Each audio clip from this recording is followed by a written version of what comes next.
Now it's just like, man, you got to have that time where you just like disconnect from the scene, just the race. Like, and it's a race that I've created in my head, you know? But you have to step away from it.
Place à notre deuxième match de la soirée, une autre équipe de la LSJMQ qui sera en action alors que les Foreurs de Val-d'Or vont affronter le Battalion de North Bay, deux équipes qui sont quand même géographiquement très près également.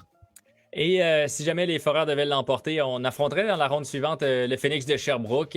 C'est la première équipe de la GMQ qui l'a remporté après les 3 premiers matchs infructueux de samedi. Ce sera donc ce soir l'occasion pour une autre équipe de la GMQ de se qualifier. Côté attributs des joueurs dans les alignements différents sur le jeu vidéo NHL 2021, le Foreur de Val-d'Or a clairement un avantage ici face au Battalion de North Bay qui ne peut compter que sur une attaque de 47 au général. Du côté des Foreurs, 55. Voyons voir si Jérémy Michel pourra en profiter, représentant des Foreurs de Val-d'Or, contre Luke Moncada. Et parle-nous de l'importance de ces attributs pour les gens qui ne suivent peut-être pas nécessairement le e-sport. Une différence comme telle au niveau de ces attributs signifie quoi? Est-ce que ça veut dire que les joueurs sont plus lents, que les fêtes sont plus difficiles à faire?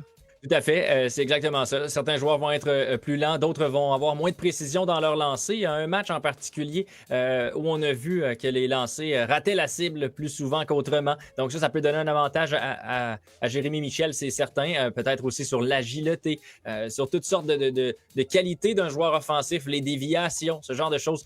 Clairement, ça peut affecter. Ceci étant dit, c'est un 47 de moyenne en général. Donc, un joueur en particulier, et je sais qu'il y en a qui ont été repêchés dans la Ligue nationale du côté du Battalion de North Bay. Ces joueurs-là vont être efficaces, peut-être moins de profondeur à ce moment-là. Ça sera du côté de Moncada à gérer justement ses effectifs de bonne manière. On a eu un match de 3-1 en levé de rideau, de nombreux buts en avantage numérique. Encore faut-il rappeler aux gens que la durée des périodes est accélérée, à l'exception de la dernière minute de jeu de chacune des périodes également. Il y a certains autres moments où le temps va se dérouler en temps réel.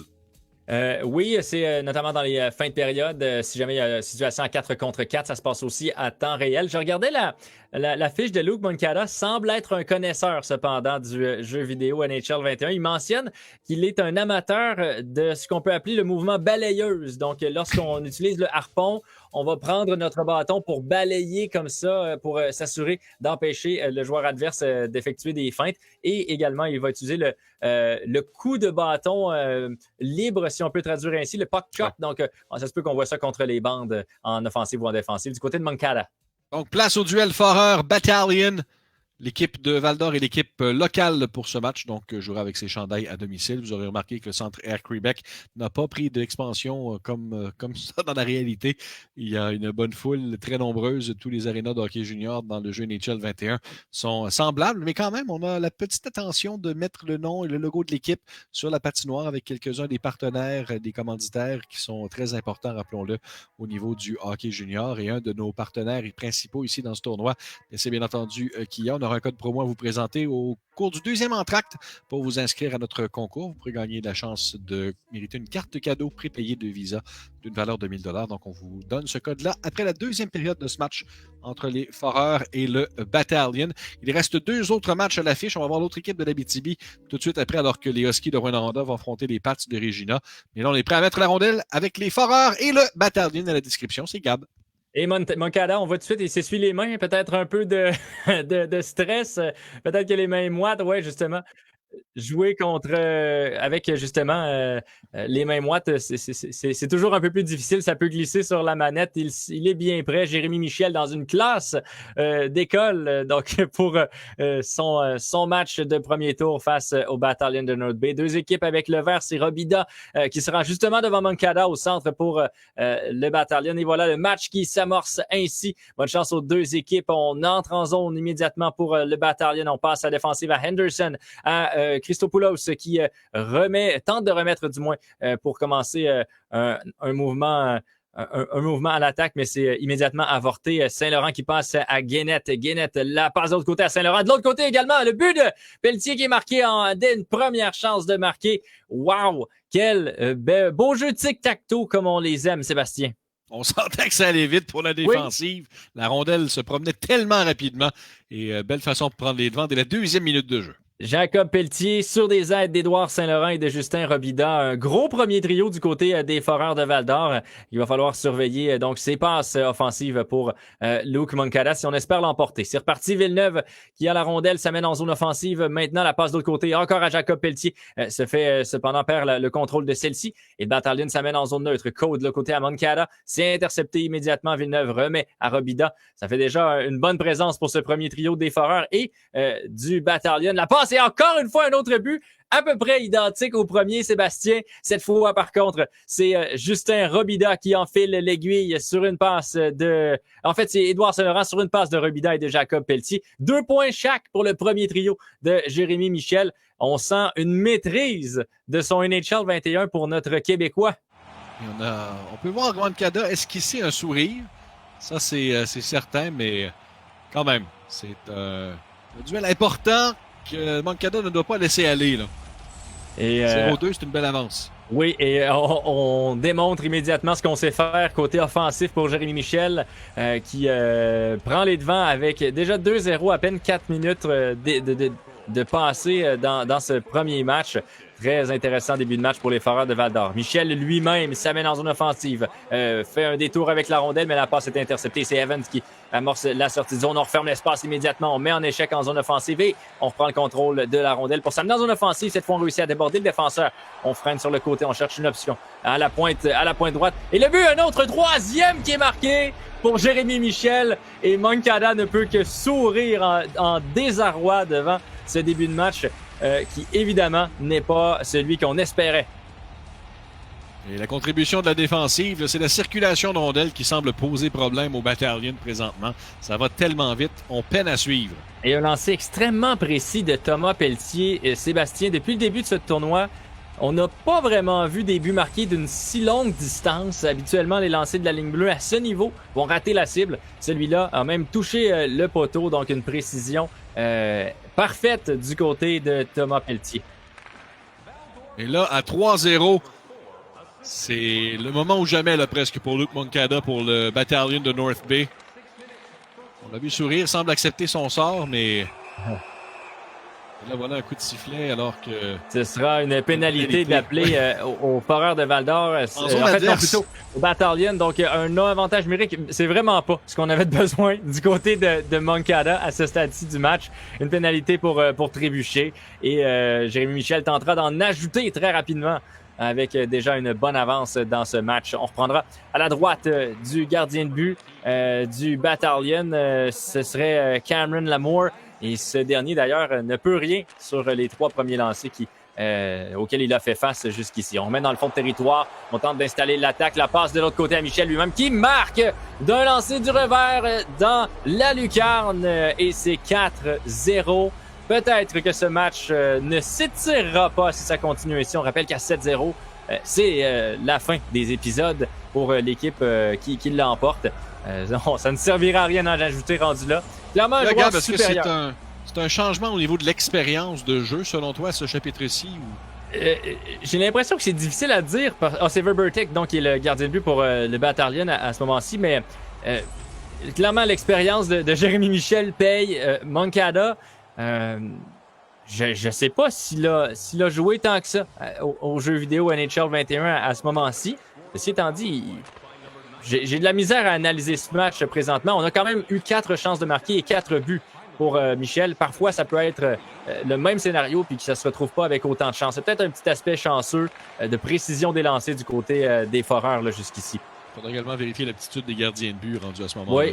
Oui, Verbertic, peut-être qu'il n'a pas les mêmes aptitudes que les autres gardiens qu'on a vus depuis le début de ce tournoi. On tente de faire une incursion à l'attaque. On remet la rondelle en fond de territoire. C'est Alpo qui tente la sortie de zone à ce moment-là. La passe du côté de gaucher, joueur droitier, faut-il le mentionner. Avec la passe à la défensive maintenant qu'on tente de réussir l'entrée de zone et c'est réussi par Doucet qui, encore une fois, freine. Ça arrive plus souvent qu'autrement qu'on a utilisé cette option du côté de Jérémy Michel. Le lancer de la ligne bleue, le retour. Il était fin seul devant le filet, mais ça a été contrôlé finalement par le défenseur des Battalions, Mayotte, qui remet de l'autre côté à Christopoulos. L'entrée de zone, encore une fois, arrêtée rapidement.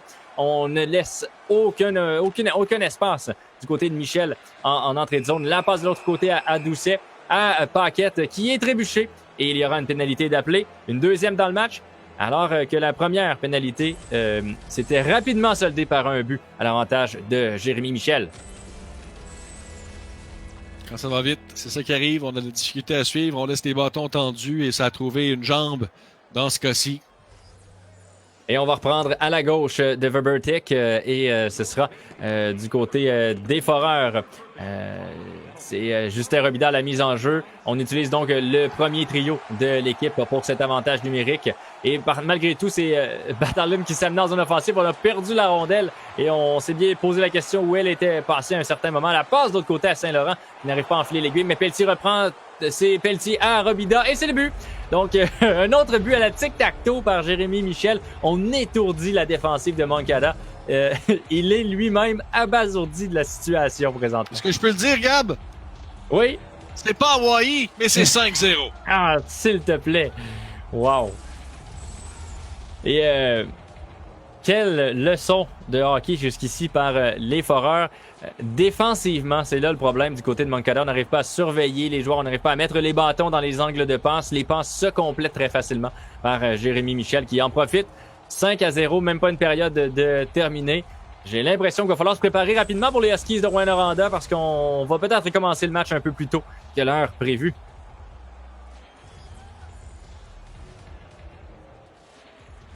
Et encore une fois, le premier trio de Jérémy Michel est sur la glace.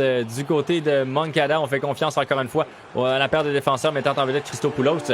Il s'amène à l'attaque. La passe de l'autre côté, c'est le but. On réduit l'écart. 5-1. But donc de l'équipe locale cette fois. Et Luke Moncada s'inscrit à la marque. C'est Mitchell Russell sur une passe de Christopoulos et Devens. On a peut-être justement calmé un peu les ardeurs des Foreurs avec ce but. Mais du côté de Jérémy Michel, je pense qu'on sait d'avance que ce match est gagné, sera gagné dans les prochains instants. On a peut-être voulu donner une lueur d'espoir à Luke Moncada pour mieux le détruire dans quelques instants, détruire justement sa confiance en lui si jamais il devait en avoir repris dans les dernières secondes. Faux espoir, c'est cruel ça. Voilà, oui, ça pourrait être le cas. Genre de choses qu'on voit dans des jeux vidéo parfois. La pitié n'est pas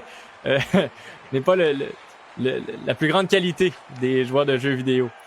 Evans qui s'amène en zone neutre, la passe de l'autre côté à Primo et on avait un 2 contre 1 bien bloqué rapidement par la défensive des Foreurs. Encore une fois, une interception et la rondelle qui est reprise, mais immédiatement donc interceptée par le Battalion. On apporte des changements du côté des Foreurs. On tente une entrée de zone très lente, mais il y aura hors-jeu qui sera appelé. On tente de déborder un défenseur 1 contre 1. On manque de vitesse. On semble pas, du côté de Moncada, utiliser le bâton et le dribble du bâton. Donc, c'est avec le joystick de droite qu'on peut utiliser ce genre de feinte pour contrôler la rondelle. Du côté de Moncada, on semble pas être un fervent utilisateur de cette option. Présentement, ça cause des problèmes, mais malgré tout, on marque! Et c'est 5-2. Est-ce que la remontée s'amorce pour Moncada? Est-ce qu'on a baissé le pied sur l'accélérateur pour Jérémy Michel, laisser une option peut-être à Moncada de remonter dans le match? 5-2 la première période qui tire à sa fin. Chose est certaine, Sébastien, les gardiens de but sont pas en vedette. Bien, c'est le contraire. Carrément, Moncada a laissé Michel prendre un petit coussin et lui a dit « Bon, maintenant je te montre de quoi je suis capable. » Et c'est une autre passe en zone. Quel revirement de situation. Là, il va falloir se mettre à y croire du côté de Jérémy Michel que ce match pourrait en effet donc se retrouver entre les mains de Luke Moncada. C'est Liam Hornsby qui complète la manœuvre de Deneau et Jackson. Et c'est maintenant 5-3. Encore là, des buts plutôt intéressants. Des passes tic-tac-toe, 2-3 passes qui se complètent. Et le gardien de but des Foreurs, Jonathan Lemieux, n'y pouvait rien encore ici. Ce sont des problèmes défensifs. C'est pas la principale qualité de ces deux joueurs en ce début de soirée.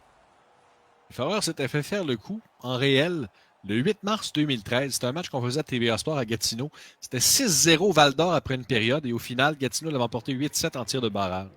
Sébastien Goulet, le Fern de EA Sports. Merci pour cette statistique. Villeneuve de l'autre côté à Guénette qui a la rondelle et tente une incursion. Beaucoup de pression sur Guénette qui ultimement perd le contrôle de la rondelle. On procède à la sortie de zone pour Luke Moncada. Immédiatement intercepté en défensive et la première période tire à sa fin ainsi. Les deux joueurs qui s'échangent des regards. Moncada était certainement découragé après quelques minutes en première période, mais il a peut-être pris une certaine dose de confiance maintenant. Des regards qui sont jetés de part et d'autre. Semble-t-il que Luke Moncada a plus d'un tour dans son sac. Oui, ben 5-3 après une période, là, Ouais. c'est assurément pas le genre de match auquel on a eu droit depuis le début de ce tournoi. C'est spectaculaire, je vous dirais que ça met beaucoup d'action et surtout ça laisse planer un doute. Là, à 5-0, tout le monde s'entendait pour dire que c'était terminé pour Val-d'Or. On disait que les Huskies étaient déjà les prochains à embarquer sur la glace. 10-4 les tirs au but en faveur des Foreurs, 7 mises en échec contre une. Mais au niveau des minutes de pénalité, il faudrait être discipliné du côté de North Bay si on veut rester dans ce match. Les deux occasions en supériorité numérique, on menait à des buts pour les Foreurs, mais il n'y a rien de terminé. Je ne m'attendais pas, mais pas du tout à ça.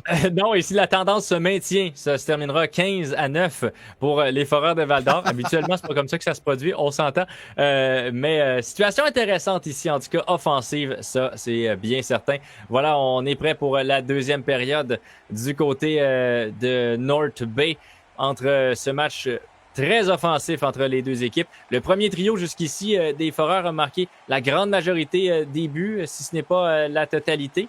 Et le Battalion a le contrôle de la rondelle en début de match, intercepté en défensive devant le filet par Villeneuve. Ici, c'était important pour Gabriel Villeneuve. La passe longue à Édouard Saint-Laurent qui se fait immédiatement couper le chemin par le défenseur de North Bay.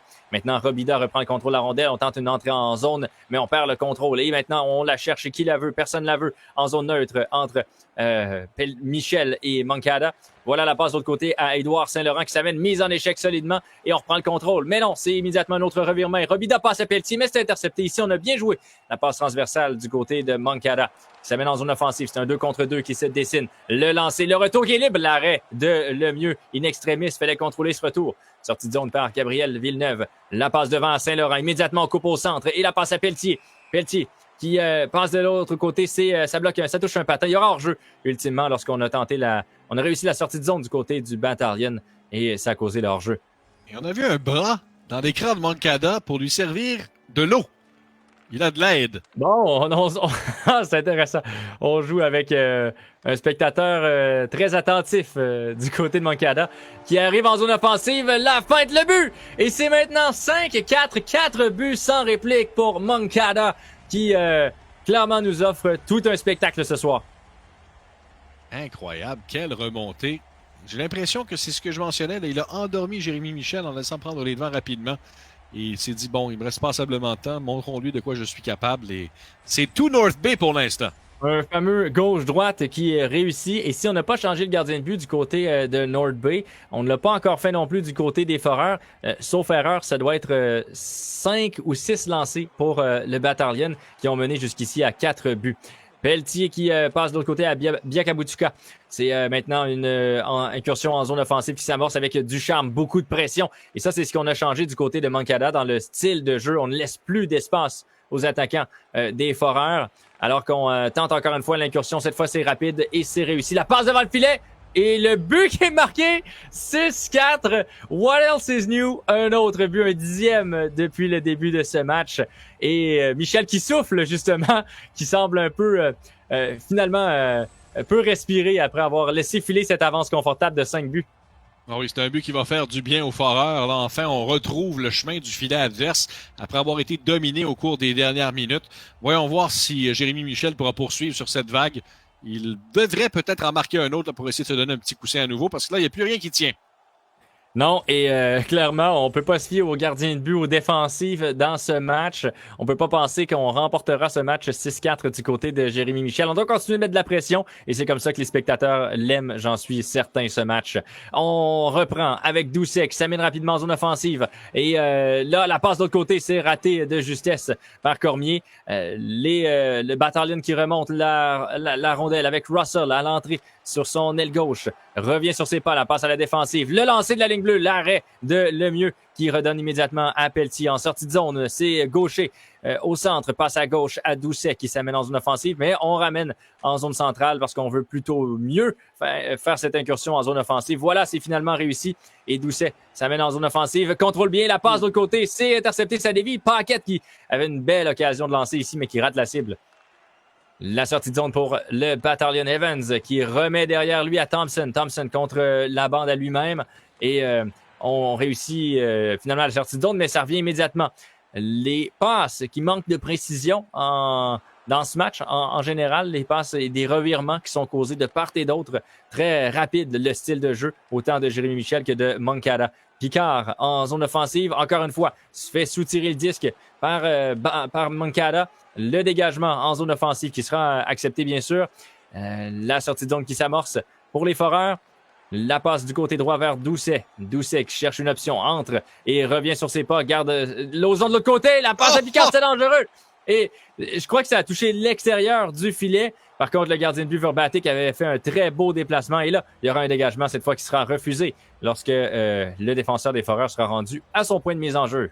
Je pense que pour éviter les revirements, Gab, on devrait peut-être être un peu plus patient de part et d'autre en contrôle de rondelles.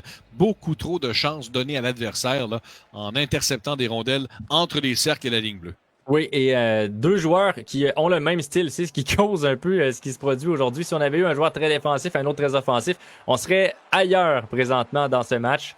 Deux joueurs au même style qui ont qui ont la pédale au plancher en ce qui concerne l'attaque. Avec un peu plus de 4 minutes à faire en deuxième période, c'est Pelletier qui s'amène en zone offensive, la passe à Robida au centre. Maintenant à Villeneuve en défensive. Le lancer qui passe tout juste au-dessus du filet de Verbatic. C'est Roby maintenant qui s'amène rapidement. Et attention, il s'échappe. La feinte à la droite et c'est l'arrêt du gardien de but. Voilà, et le retour qui est finalement enfilé. 6-5 pour les Foreurs. Moncada qui a presque complété la remontée, quasi impossible. C'est pas fini ce match-là. Loin de là. Et Jonathan Lemieux qui en accorde un cinquième dans ce match. Il a bien fait. En fait, il a fait ce qu'il pouvait. Souvent, les chances de marquer étaient à très haut risque et ça a payé pour Moncada et Jérémy Michel. Voilà maintenant la passe en entrée de zone. C'est Lessard qui se fait mettre en échec solidement. Anderson qui reprend, passe de l'autre côté à Anderson. Anderson qui cherche l'espace. Il maintient le contrôle du disque malgré la pression. La passe à la défensive à Christopoulos. Lancé à la glace, mais ça dévie dans le coin.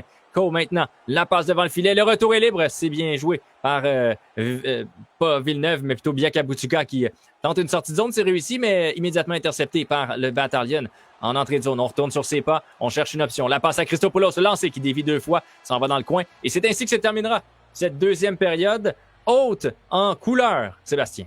Jamais je n'aurais cru qu'après avoir vu un pointage de 5-0, je dirais que Jérémy Michel est chanceux d'avoir encore l'avance. Il faudra se resserrer défensivement de part et d'autre, sans aucun doute. Tout un match, toute une remontée de Moncada. On n'y était pas à ce score finalement. Avec 12 lancés pour Val-d'Or, 10 pour Battalion, 10 mises en échec pour Val-d'Or, 4 pour North Bay. Et encore là, pas de minutes de pénalité à signaler en deuxième période. Peut-être que ça pourra faire la différence.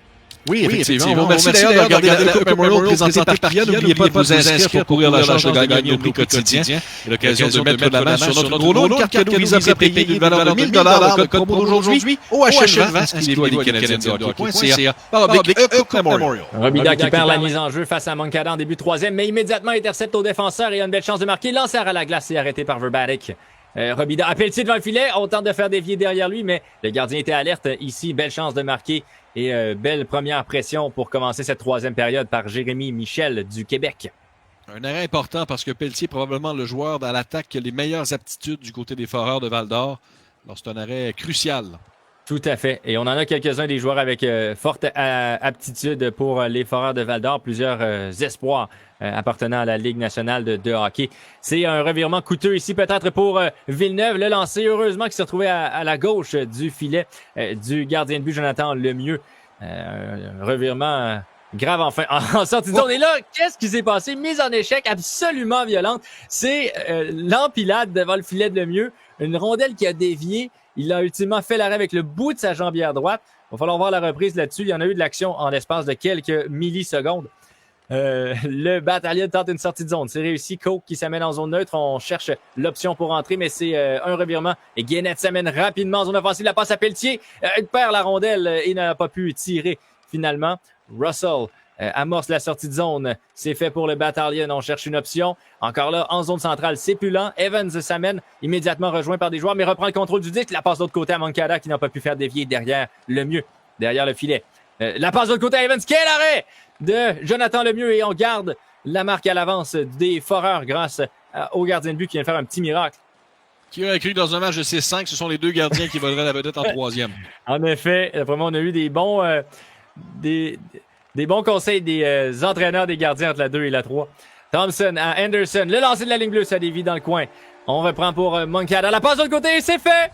Le match est maintenant égal 6-6. Quelle remontée de Luke Moncada lui-même à la manette. Et c'est Curtis Evans qui marque pour le Battalion. On le sentait venir, ce but-là, honnêtement. On bourdonnait. Oui. Quand on laisse 3 joueurs de l'adversaire devant le gardien, sans surveillance, comme c'était le cas un peu plus tôt, on peut s'attendre à un but qui s'en vient rapidement. Et on reprend pour les Foreurs avec une incursion offensive. On est mis en échec, on perd le contrôle de la rondelle. Jackson perd également en entrée de zone. C'est Deno qui s'amène. Et beaucoup de pression encore une fois. La rondelle est là, le filet, c'est repris par Battalion. La passe devant, l'arrêt de Lemieux cette fois. Et on conserve le disque.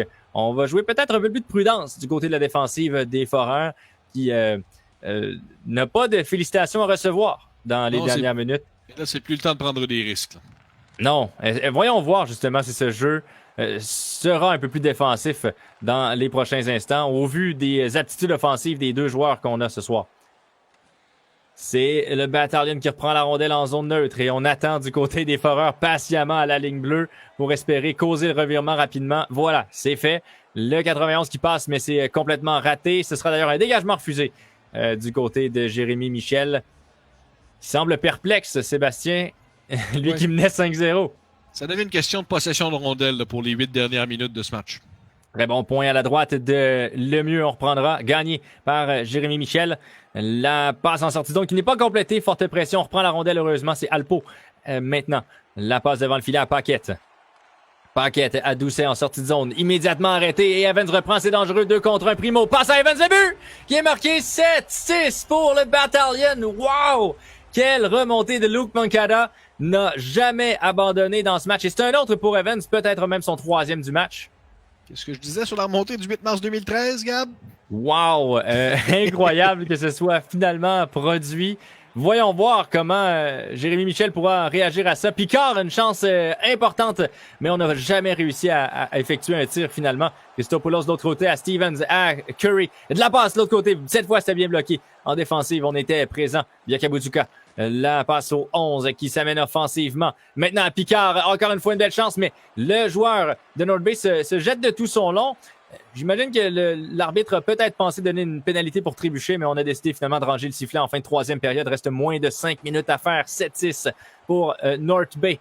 Anderson remet en fond de territoire pendant qu'elle apportera des changements. C'est Biakabutuka qui reprend la rondelle en sortie de zone. La passe à Saint-Laurent, il est rapide. Il s'amène à gauche. S'amène maintenant dans le coin de la patinoire. Il cherche les options. Aucun de ses coéquipiers n'est avec lui présentement. Il est rejoint rapidement et la sortie de zone s'amorce pour le Battalion. La belle feinte, mais c'est arrêté en défensive par Pelletier. Et encore une fois, on reprend la rondelle. C'est des revirements subséquents en zone neutre. Dégagement refusé avec 2 minutes à faire. On reprendra à la droite du gardien de but Verbatic pour le Battalion. Moncada a suivi la recette, se tenir loin du banc des pénalités, garder possession de la rondelle plus souvent. Il le voilà avec les devants. C'est une mise en jeu qui est remportée par Primo de North Bay. Déjà la pression du défenseur en zone neutre. Il est arrêté, il perd le contrôle du disque et on se réinstallera pour les Foreurs. On a besoin d'un but ici avec 1 minute 12 secondes à faire. C'est du charme de l'autre côté. La chance est belle. Le retour devant le filet, mais non, ça ne s'est jamais rendu. On a bien sorti le harpon du côté du gardien de but de North Bay. Et là, on est très offensif. Encore une fois, c'est dangereux. L'autre côté, le but! 8-6 pour North Bay qui aura vraisemblablement complété la remontée. On en aura même ajouté et on se sauvera avec cette victoire. Brandon Coe qui marque sur une passe de Moncada lui-même et de Gouskov. Ben, c'était le scénario B finalement, Gab. Moncada a laissé Michel prendre un coussin et lui a donné une leçon de hockey par la suite. Imagine une situation où à Vegas, il y en a qui offrent des paris sportifs pour ce genre de match. Si vous aviez mis $1 sur Moncada après 5 minutes de jeu, vous seriez peut-être millionnaire au moment où on se parle. 30 secondes à faire en troisième période. Il y aura même pénalité à Val-d'Or. Jérémy Michel qui a perdu sa concentration et clairement se sera fait avoir par le joueur de North Bay. 30 secondes à faire, 13-13 des mises en jeu. On reprendra la droite de Lemieux. C'est gagné par Val-d'Or. Mais immédiatement repris sur un beau harpon du numéro 28 qui passe de l'autre côté à Thompson, le défenseur. Ça dévie, mais à côté, à la droite de Lemieux. Encore une fois, North Bay qui a le contrôle de la rondelle.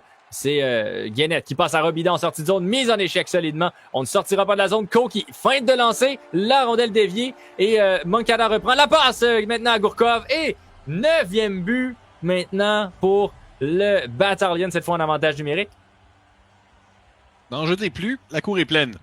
Et surtout, gardez-en pour le prochain match. On disait, la tendance se maintient, 15-9. Ça aura vraiment été 9 pour le Battalion. Par contre, seulement 6 pour les Foreurs. C'est spécial également de mentionner cette phrase-là. Seulement 6 buts. Oui. Habituellement, avec 6 buts, on peut se sauver avec la victoire. Surtout dans un match aussi court. Voilà, c'est ainsi que ça se termine. Victoire de Luke Moncada. Jérémy Michel qui ne peut que envoyer les souhaits de bonne chance pour la suite. Lui qui a laissé filer ce match avec un manque de défensive efficace. Et pourtant, Val-d'Or a eu plus de temps en attaque que l'adversaire. Au pourcentage des passes, c'est avantage North Bay. On a été plus précis. C'était vraiment pas un duel défensif et on n'a pas su refermer le jeu en troisième période avec les devants 6-5. Malheureusement, c'est ce qui a causé la perte de Jérémy Michel et des Foreurs. C'est 4 points pour Evans du côté du Battalion. C'est d'ailleurs la première étoile, Curtis Evans. Les mises en échec plus élevées du côté des Foreurs. Mais voilà, une autre équipe du Québec qui doit baisser pavillon. Au retour, Luc Moncada en entrevue. Restez là.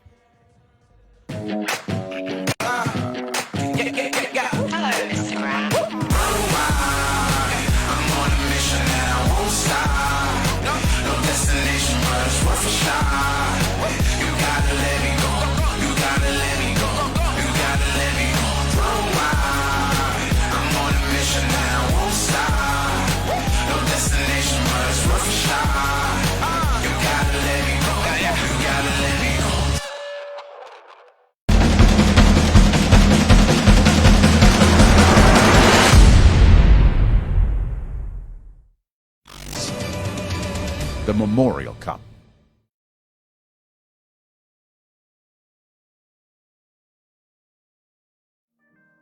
As-tu encore de la voix, Gab? Oui, parce que je vais m'en sortir pour cette fois-là, mais c'est annoncé, c'est quoi? C'est 15 buts qu'on a eu finalement entre les Foreurs de Val-d'Or et le Battalion de North Bay. Ultimement, Luke Moncada, on doit lui lever notre chapeau. Il a évidemment jamais lâché dans ce match, complété une remontée assez spectaculaire, merci. Ce serait intéressant de le voir contre Colin Ratt à la ronde suivante du Phoenix de Sherbrooke. Ratt a réussi à gagner son match 3-1, match beaucoup plus défensif. Donc, ce sera intéressant. On est prêt pour l'entrevue. That was insane.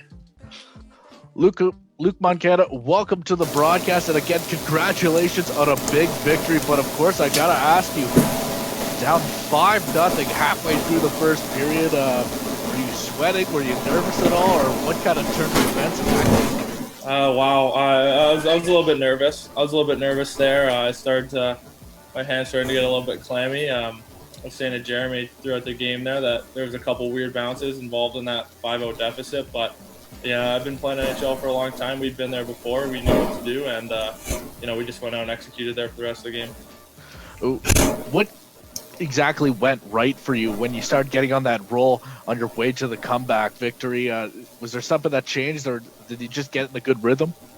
Yeah, just my rhythm really came. I thought my thumbs kind of just got warm there. My hands really were going, and then a couple fortunate bounces that went my way in the latter half of that game that I think went his way in the first period, and then we got the outcome we were looking for. So, and then moving on to round two, what would be one of the takeaways being like maybe more of a warm-up match coming into the game so you could start fresh?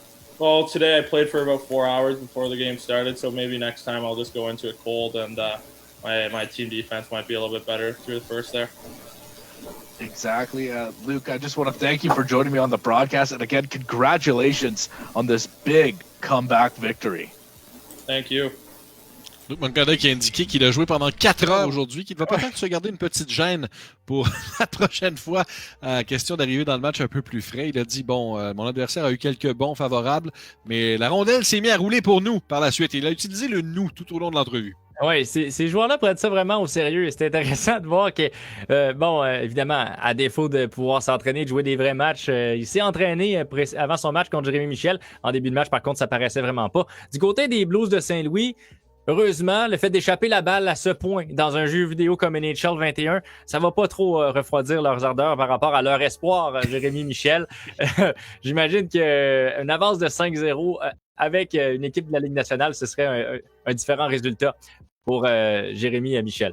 En effet, je pense pas que des recruteurs surveillent ça trop la carrière en jeu vidéo. 9-6, victoire de North Bay sur Val-d'Or dans un instant. Le duel entre les Huskies de Rwanda et les Pats de Regina tout de suite.